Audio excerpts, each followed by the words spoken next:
Before I begin,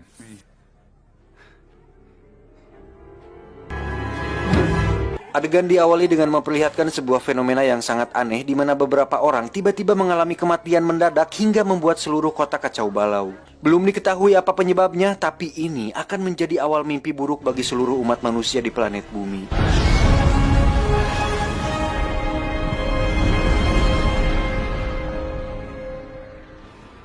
Ini adalah Dr. Josh, seorang ahli geomagnetik dan ilmu kebumian, di mana beliau sedang mengajar mata kuliah di universitasnya. Tak lama datanglah beberapa orang dari pemerintahan untuk membawanya karena ada sesuatu yang sangat darurat. Dan ya, sudah tidak aneh lagi, pasti kalau film-film disaster atau alien macam War of World, Independence Day, terus 2012 movie, pasti kalau ada kejadian aneh langsung merekrut para ahli, ya kan? Terus nanti pasti dia yang selamat dari bencananya, ya kan? Sudah tertebak dong. Tapi nggak apa-apa, kita nikmati saja. Mungkin bayarannya lebih besar. Selanjutnya kita akan dibawa ke sebuah fasilitas rahasia militer di mana Josh bertemu dengan sahabat lamanya yang merupakan ahli senjata energi tinggi bernama Sergei. Ini orangnya. Kemudian mereka masuk ke sebuah ruangan penuh mayat dan tak lama datanglah seorang jenderal untuk mengungkapkan tujuannya mengundang mereka ke sini, yaitu memastikan apa penyebab dari kematian mendadak orang-orang ini. Karena sang jenderal khawatir semua ini diakibatkan oleh senjata pembunuh massal yang bisa membunuh dengan gelombang elektromagnetik, karena jika benar tentu itu akan mengancam keselamatan negara Amerika Serikat. Namun sejauh yang mereka berdua tahu bahwa saat ini tidak ada senjata dengan gelombang elektromagnetik yang mampu membuat efek dengan skala besar seperti ini. Mendengar jawaban tersebut, sang jenderal pun bisa lebih tenang dan menganggap semua ini selesai. okay, we're done. We're not done, sir. Faktanya, semua ini belumlah selesai seperti apa yang dikatakan oleh Chungur si jenderal, karena kembali terjadi anomali aneh di mana sekawanan burung tiba-tiba menggila dan membuat kekacauan di kota London. What is it, sweetheart? Let's go, let's go. Come on.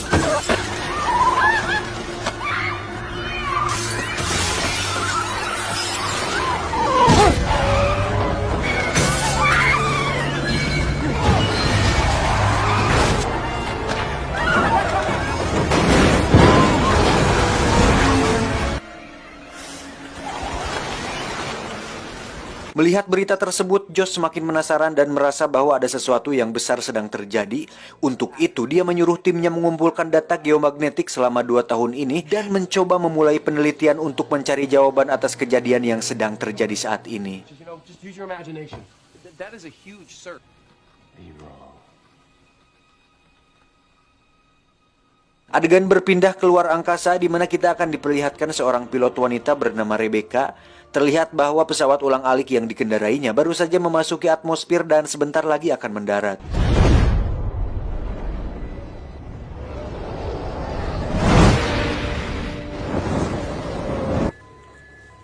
Tom, drop out.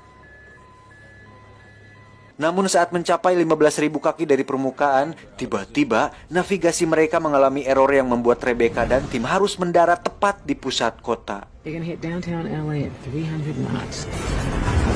Merasa bahwa dirinya memerankan peran utama dalam film ini, Rebecca pun mengikuti instruksi dari sutradara untuk tetap tenang dan mendarat tepat di jalur sungai yang melintasi kota hingga berhasil menyelamatkan awak pesawat tanpa harus melukai warga sipil di sana.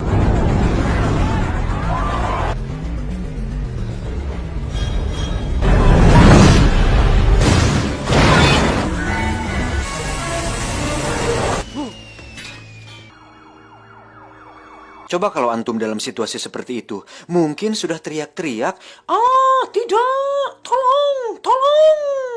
Makanya kayak saya dong, sering-sering main pilot simulator di Android. Adegan berpindah ke Josh yang sudah mendapatkan hasil dari penelitiannya. Terlihat dia sedang menunggu seseorang yang sangat penting dan merupakan seorang ilmuwan terkenal sekaligus penasihat negara bernama Dr. Jimsky. Tujuan Josh menemuinya tentu saja untuk memperlihatkan hasil dari penelitiannya, yang mana Jimsky memiliki kapasitas untuk didengar oleh pemerintah.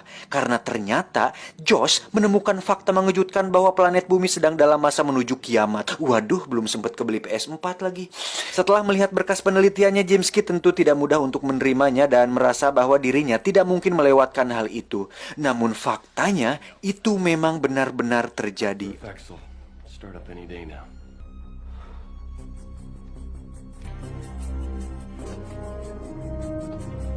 Sementara itu kita akan diperlihatkan Rebecca yang sedang berada di Gedung Putih di mana dia dan orang-orang di sana melihat suatu anomali aneh di langit yang merupakan tanda bahwa apa yang dikatakan oleh Josh bukanlah sesuatu yang main-main. Rebecca, would you excuse me, please? Excuse me.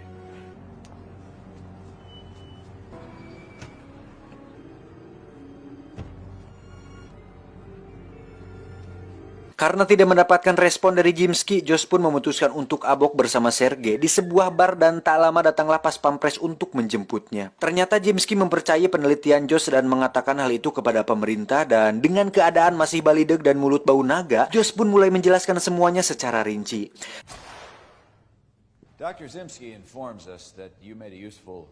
Dan apa yang akan dikatakan Josh sebenarnya sudah kita belajari waktu masih sekolah dan saya akan mencoba menjelaskannya kepada Anda dengan lebih sederhana. Bahwa bumi terdiri dari beberapa lapisan yang di tengahnya ada sebuah inti yang terus berputar seperti mesin sehingga menghasilkan medan elektromagnetik yang kita tahu menciptakan medan magnet antara kutub utara dan selatan. Nah, yang menjadi masalah adalah inti bumi sekarang mulai berhenti berputar. Entah karena kehabisan oli atau sudah lelah, yang pasti itu terjadi saat ini. Pak Jenderal bertanya, apa yang akan terjadi jika inti bumi berhenti total? Tolong jawab, John. Pertanyaan bagus, Pak. Ketika inti berhenti, tentu medan elektromagnetik menjadi tidak stabil, maka kita akan melihat semua pesawat jatuh dari langit, semua alat elektronik akan terbakar, badai super besar di mana-mana, dan sambaran petir akan menyambar per 2 km persegi di setiap wilayah. Petir loh ini ya.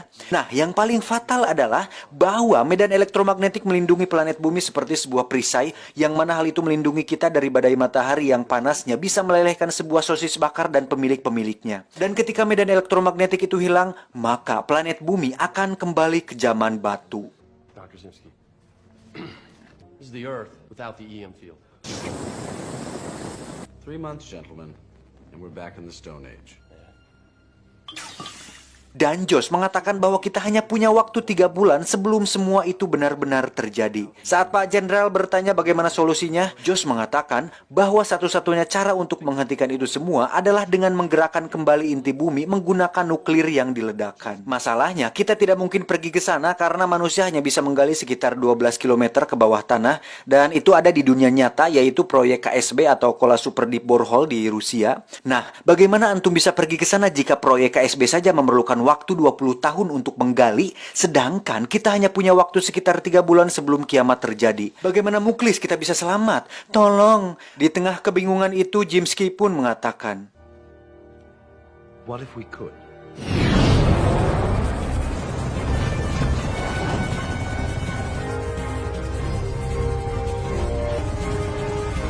ini adalah Dr. Brace. Beliau merupakan ahli senjata dan teknologi sekaligus terobsesi untuk membuat kapal yang bisa berlayar di dalam tanah. Selama 20 tahun Brace melakukan penelitian dan menciptakan sebuah laser berfrekuensi tinggi yang dikombinasikan dengan tabung resonansi ultrasonik. Pasti Anda tidak paham, karena saya juga sama. Intinya, laser ini mampu menembus semua material dan benda padat dalam waktu yang sangat singkat. Firing!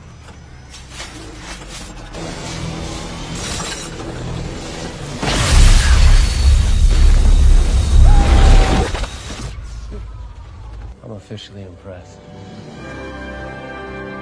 Untuk kabin pesawat, Brace juga sudah menciptakan sebuah bahan dari kristal yang dikombinasikan dengan titanium sehingga membuat bahan ini tahan terhadap panas, dingin, dan berbagai serangan fisik. Bahan ini dinamainya dengan unobtainium.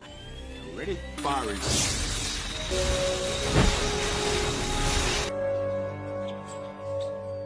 I call it unobtainium.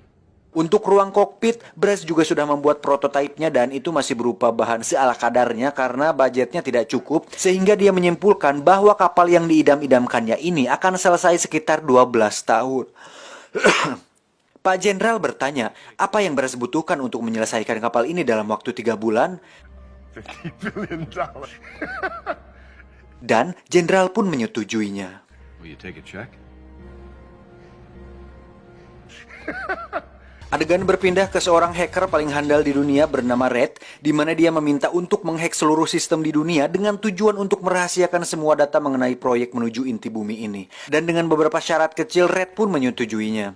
Selanjutnya kita berpindah ke Rebecca, di mana setelah kejadian mendarat darurat tersebut, dirinya dinonaktifkan dan secara rahasia, sekarang dia direkrut kembali untuk menjadi pilot dalam misi menuju inti bumi ini. Setelah tim sudah lengkap, mereka pun mengumpulkan ilmuwan dan semua orang cerdas di planet bumi untuk memulai proyek menyelamatkan planet bumi.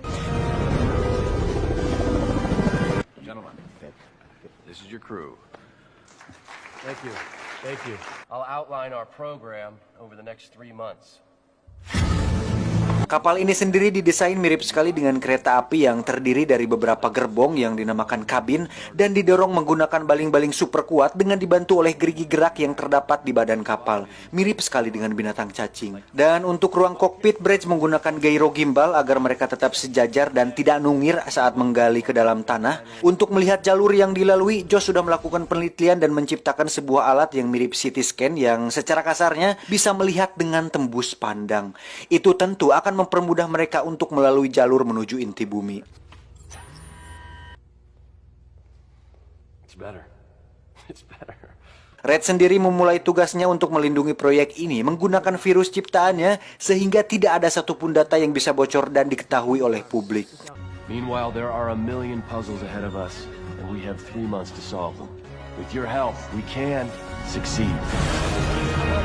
Selama mereka berlatih dan melakukan simulasi mengendalikan kapal, efek dari ketidakstabilan medan elektromagnetik mulai menunjukkan gejalanya.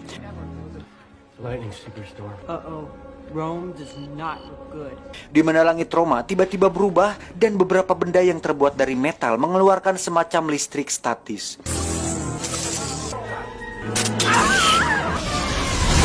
Dan seperti yang sudah dikatakan tadi, bahwa petir mulai menyambar hingga beberapa bangunan bersejarah di Roma dibuat hancur hingga menimbulkan kepanikan orang-orang.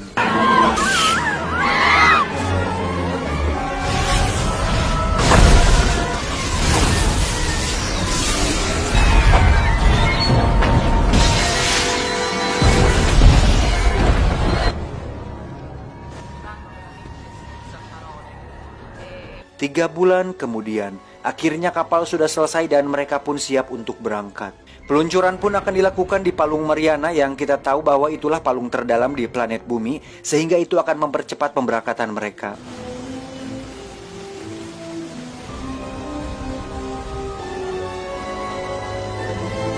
Dan sekedar untuk mengingat bahwa yang akan berangkat dalam misi ini ada 6 orang, yaitu Josh, Rebecca, Jimski, Brez, Sergei, dan satu lagi rekannya Rebecca yang seorang komandan, yaitu Robert.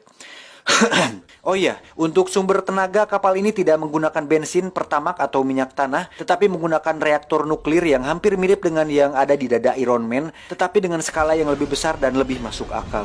Ketika mesin dihidupkan, mereka pun siap untuk berangkat. CS cabin repress. Repress VLV closed.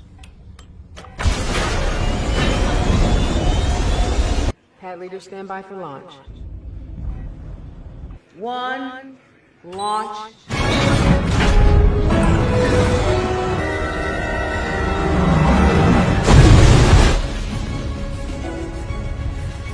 $500 feet. Leveling out.